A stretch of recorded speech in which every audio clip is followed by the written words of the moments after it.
Chapter 21. Roses of Yesterday. The fortnight Anne spent in Bolingbroke was a very pleasant one, with a little undercurrent of vague pain and dissatisfaction running through it whenever she thought about Gilbert. There was not, however, much time to think about him.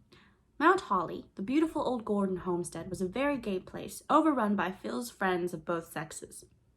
There was quite a bewildering succession of drives, dances, picnics, and boating parties, all expressively lumped together by Phil under the head of jamborees.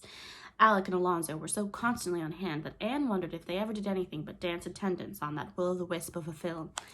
They were both nice, manly fellows, but Anne would not be drawn into any opinion as to which was the nicer. "And I depended so on you to help me make up my mind which of them I should promise to marry," mourned Phil. "You must do that for yourself. You are quite expert at making up your mind as to whom other people should marry," retorted Anne rather caustically. "Oh, that's a very different thing," said Phil truly. But the sweetest incident of Anne's sojourn in Bolingbroke was the visit to her birthplace, the little shabby yellow house in an out-of-the-way street she had so often dreamed about. She looked at it with delighted eyes as she and Phil turned in at the gate. "It's almost exactly as I've pictured it," she said.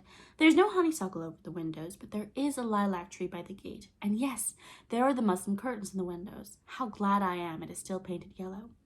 A very tall, very thin woman opened the door. "Yes, the Shirleys lived here 20 years ago," she said in answer to Anne's question. "They had it rented. I remember 'em.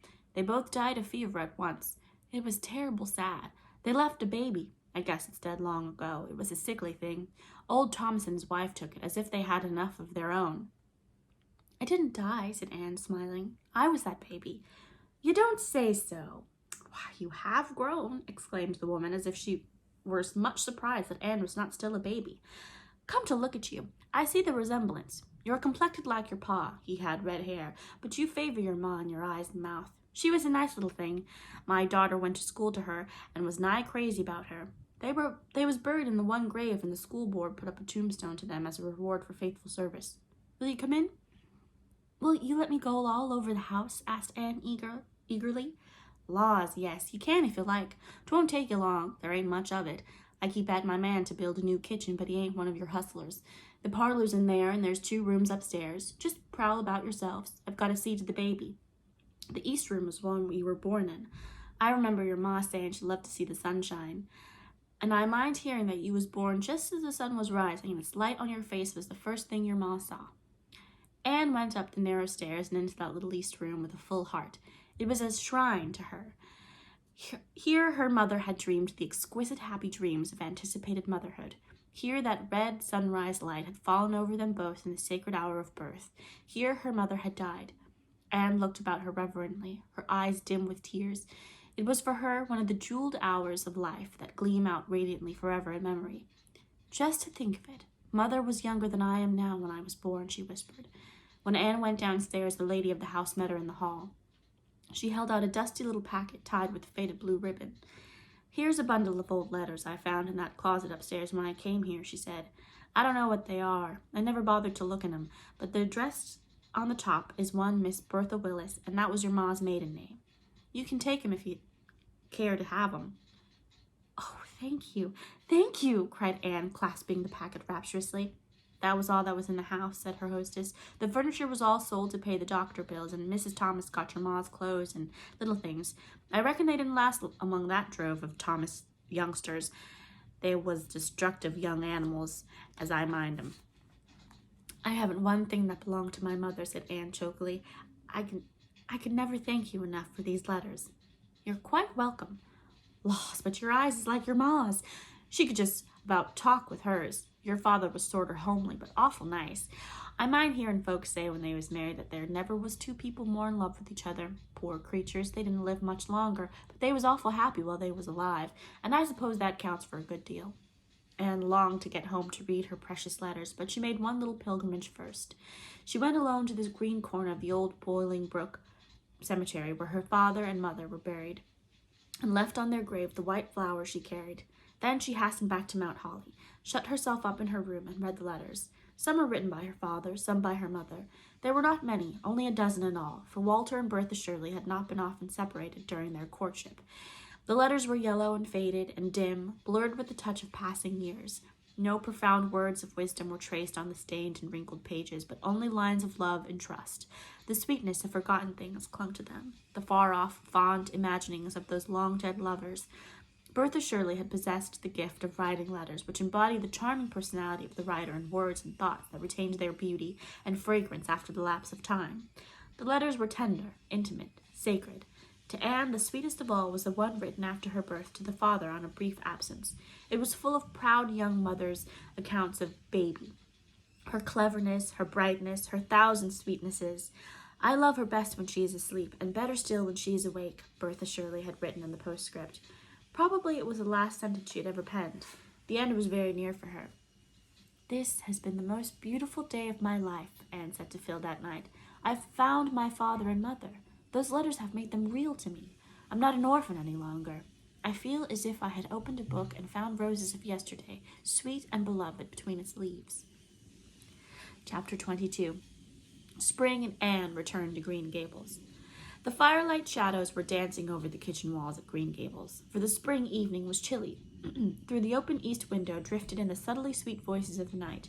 Marilla was sitting by the fire, at least in body. In spirit she was roaming olden days with feet grown young. Of late, Marilla had thus spent many an hour when she thought she should have been knitting for the twins. "I suppose I'm growing old," she said. Yet Marilla had changed but little in the past 9 years, save to grow something thinner and even more angular. There was a little more gray in the hair that was still twisted up in the same hard knot with 2 hairpins. Were they the same hairpins? Still stuck through it. But her expression was very different. The something about the mouth, which had hinted at a sense of humor, had developed wonderfully. Her eyes were gentler and milder, her smile more frequent and tender. Marilla was thinking of her whole past life, her cramped but not unhappy childhood, the jealousy-hidden dreams and blighted hopes of her girlhood, the long, gray, narrow, monotonous years of dull middle life that followed, and the coming of Anne, the vivid, imaginative, impetuous child with her heart of love and her world of fancy, bringing with her color and warmth and radiance, until the wilderness of existence had blossomed like the rose. Marilla felt that out of her 60 years she had lived, only the 9 that had followed the advent of Anne, and Anne would be home tomorrow night.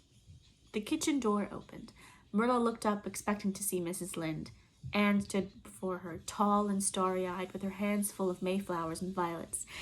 "Anne Shirley!" exclaimed Marilla. For once in her life she was surprised out of her reserve. She caught her girl in her arms and crushed her and her flowers against her heart, kissing the bright hair and sweet face warmly.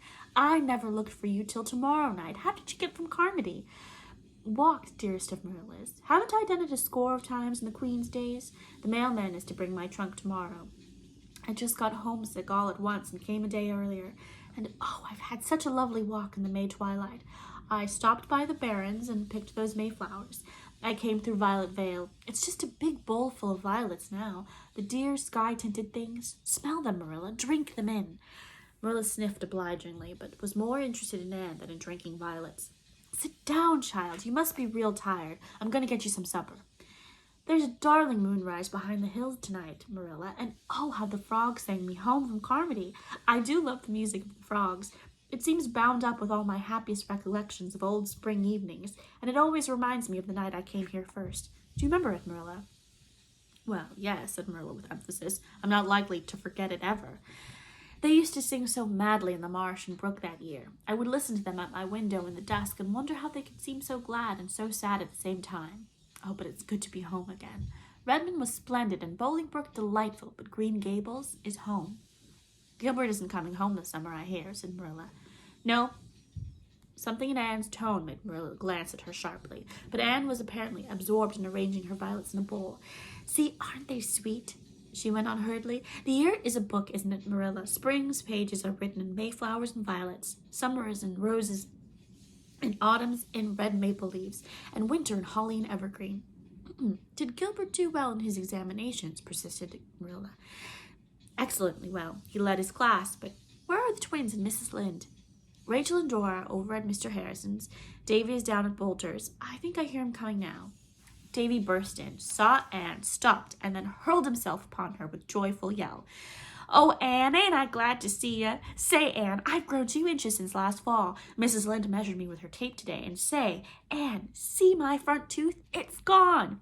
Mrs. Lynde tied one end of the string to it and the other end to the door, and then shut the door. I sold it to Milty for 2 cents. Milty's collecting teeth." "What in the world does he want teeth for?"